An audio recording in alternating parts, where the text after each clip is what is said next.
This RBI policy was being keenly watched due to one key reason. It's the first policy announcement after the US Fed cut interest rates for the first time in 4 years.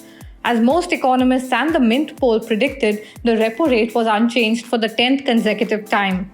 However, what the RBI has done is change its stance from withdrawal of accommodation to neutral. What this means essentially is that the RBI has opened the doors for possible rate cuts in the December policy. The MPC decided unanimously to change the stance to neutral and to remain unambiguously focused on a durable alignment of inflation with the target while supporting growth.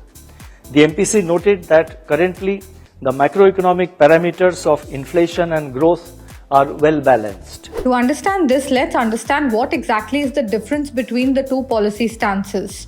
Withdrawal of accommodation, which is a stance the RBI has maintained since June 2022, means that the central bank's top priority is to keep inflation low.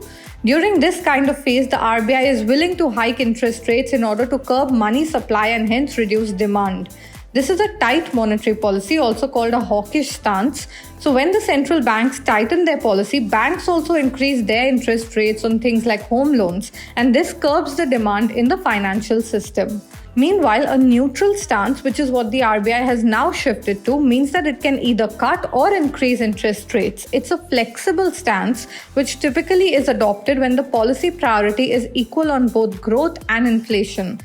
Essentially, the RBI is not committing to either hike interest rates or to cut interest rates. It can move in either direction depending on incoming data, and rate action can be implemented at any point.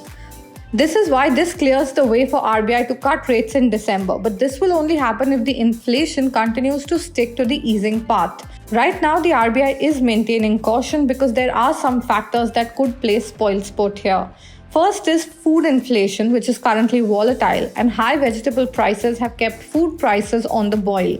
Second is that new risks are coming out of the Middle East crisis. If the war spreads, then crude prices will rise, and since India imports a huge chunk of its crude oil requirements, prices of everything else are likely to cascadingly shoot up.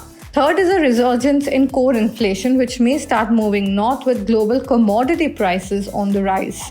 But the point is, MPC can't ignore growth for long. MPC members have earlier highlighted that real interest rates are higher than what they should be, and economic growth is below potential. The fact that RBI stance will now accord equal footing to both growth and inflation means that there are hopes of a rate cut in December, provided of course inflation doesn't throw up a fresh surprise. Hope you found this video informative. For more such content, do keep watching Mint.